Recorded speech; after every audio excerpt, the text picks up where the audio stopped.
would you like to introduce yourself? Sure. My name is Caitlin Wells, and I'm a clinical dietitian. We're here at Sierra Vista Hospital. Well, my title is actually Clinical Nutrition Manager, and so my time is basically split between actually seeing patients as a clinical dietitian, and then I also take on more of a management role, doing things like our performance improvement data and more things with our patient services as well. So I'll probably just describe a day when I'm doing clinical, since that's maybe more applicable. But basically I would start my day and I get a list of patients every morning printed out, and I go through and I prioritize who I need to see based on things like their diagnosis, their diet order, when the last time I saw them, if I've already seen them and I need to do a follow-up, any kind of changes in their status, like for example if they went to tube feeding, things like that, or if we're consulted by a physician or a nurse or any other discipline here in the hospital. So once I figure out who I need to see, I usually come back and research the patients, look up their labs and their PO intake and all those things we look at. And then the next chunk of my day is usually spent in rounds. We do have daily rounds here at the hospital, both ICU rounds and on each of the other units. So that takes up a good hour and a half usually every day if I go to all of those. But it's helpful because you get the team approach and you get to hear really what's going on about every patient and give your input, and I find them very helpful. So after that, I'll just kind of go about my day and see patients, go talk to the ones I need to talk to, educate the ones who it's indicated for, all that kind of stuff. And that's pretty much the remainder of my day. At the end, I usually do more just little administrative things and call it a day. So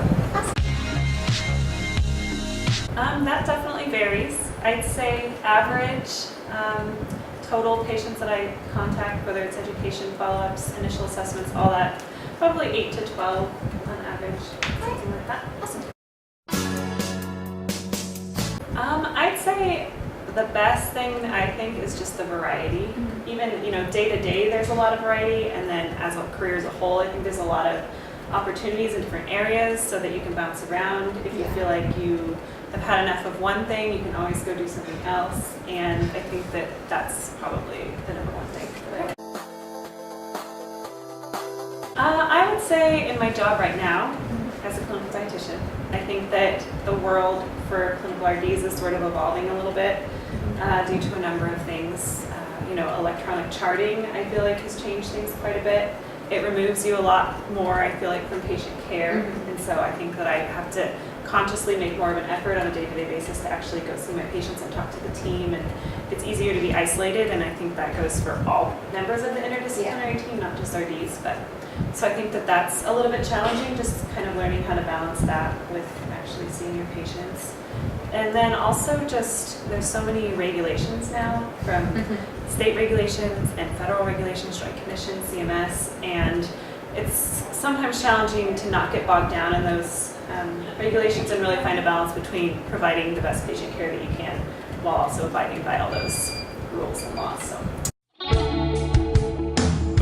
the most important traits, well, I think there's a lot, but I would say creativity is a big one, especially now. I think that the traditional role of the dietitian, again, is changing, and also the areas that you're able to work in and find jobs are also changing, and you can be creative and sort of make your own path, and I think that's really exciting. But besides that, I think compassion is a big one, since you are working with patients, and some of these patients come to you as a last resort, and they've been refractory to a lot of other treatments, and nutrition can really help them. So I think that's pretty cool. And lastly, I would say persistence, because sometimes you have to be very persistent, especially in the hospital environment, to push for nutrition, push for your recommendations, and really have your voices be heard. So I think the best advice I would give to students, and especially dietitians, or I guess students who are starting their internship, would be just to keep an open mind, because I think that there's so many things out there to experience, and by keeping an open mind, you're really going to discover what you like, because it may have been something you never thought you'd be interested in. I know that's true for me. Good luck to all the students out there, and we're so excited to have you as interns from Cal Poly. We love having students and teaching everyone, and yeah, best of luck in your future careers. Awesome. Thank you so much. Yeah, thank you.